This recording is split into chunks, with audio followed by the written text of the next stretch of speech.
Hey, how's it going, everybody? This is Tesco here. I hope you're all enjoying the summit and learning a lot. I'm here today to talk to you about phrasing, and I want to use this opportunity to try out a bit of a different method and condense this information down to a nice PowerPoint. We're going to be approaching these concepts today in a more electronic dance music sort of context, but this is basically an extension of the call and response idea, and so you can use it in any style of music that you're trying to write. I just want to quickly give a shout out to the weekly download. There's a handful here that have really helped me out, and if you're looking to go deeper on these concepts, I definitely suggest checking out number 40 on checkerboarding, number 42 on leveling, specifically the point on mix hierarchy. We're going to go into that more later. 72 on horizontal and vertical composition, and number 118 on phrasing, the PVRD method. I want to talk about this idea of hierarchy. So by definition, hierarchy is defined as the classification of things according to their relative importance. In our context, we can use a hierarchy of presence to make sure that the most important elements are understood clearly and any less important elements aren't crowding that space for the important elements to shine through. Most often people associate this with volume and the way they EQ their sounds, but this can really be applied to any characteristic or effect that you're adding to the sound. One thing I always encourage people to think about is the way our ear behaves in the real world to tell us where a sound is around us, right? Some factors that our ear picks up on are the amount of low and high end, the amount of reverb, the amount of dynamic range, and so on. And that gives us this 3D spatial image of where a sound is coming from. A good analogy to think of is like ASMR. When something's like right up close, you get the crispy highs, very little reverb. If somebody's, shouting from across a football field, very muffled lows and highs. It's more mids based, a lot more reverb, so on. Checkerboarding is this idea where sounds are trading off in this sort of call and response manner, and no sound is ever stepping on the toes of another sound. A good analogy for this is like a breakdancer crew, where you might have 10, 20 Jabberwockies doing their little dance routine, right? In the spotlight, though, there's only going to be one or two maybe doing like a back and forth, but the rest of the crew's in the back holding off until it's their time, and then maybe in another section of the song, they swap out, do whatever, but it's always very clear to the audience where they should be focused on.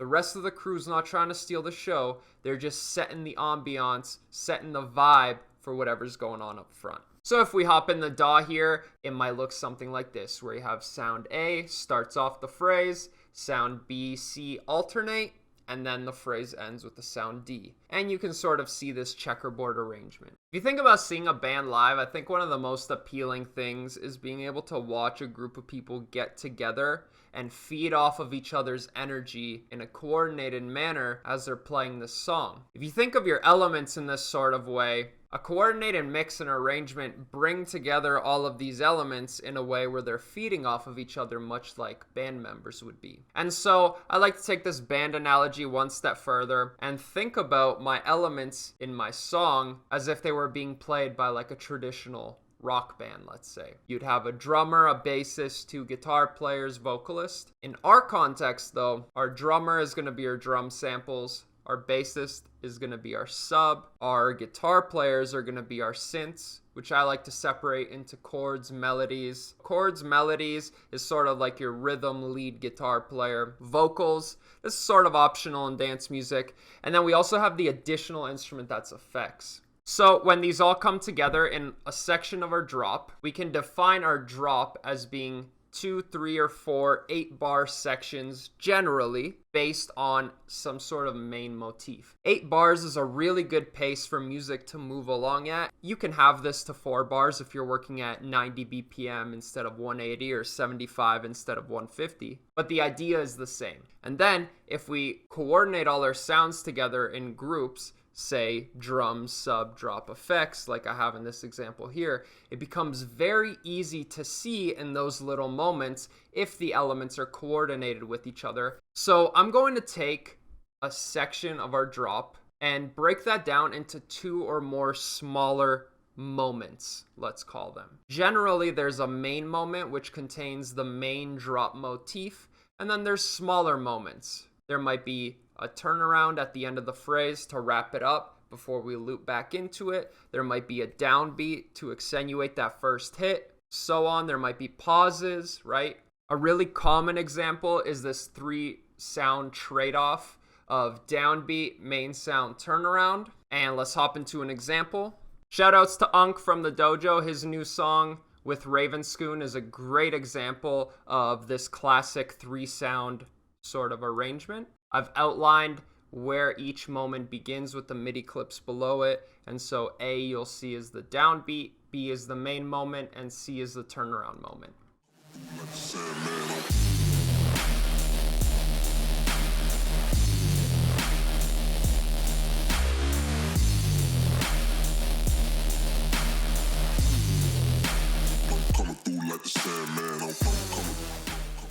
Another very, very classic example is Skrillex, Scary Monsters and Nice Sprites. And now you don't have to stick to this downbeat main sound turnaround sort of arrangement. There's multiple ways to do things. And I'll show you an example of one of my songs here.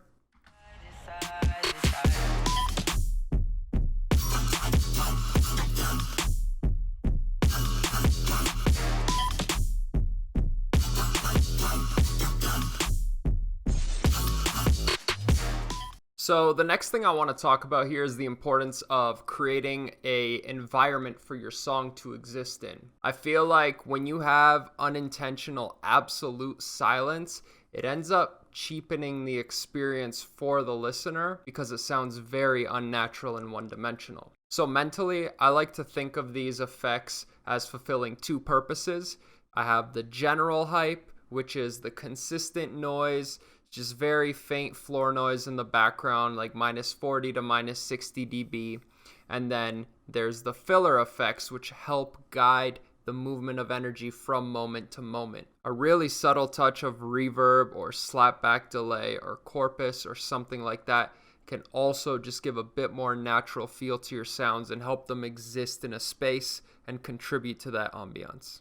So now we can take that idea of checkerboarding, pair it up with the effects, and synchronize all our elements together and lock them in, much like the musicians jamming in a live setting. This is going to help us reinforce our drops and just emphasize that phrasing without detracting from that main idea, which helps us enforce that hierarchy of presence. So let's bring it all together. I'm going to open up one of my project files. I'm going to play it through, and I'm going to show you in each group how all of the elements are coordinating with each other to help emphasize the movement of energy. Still smells a little wonky though. It's normal.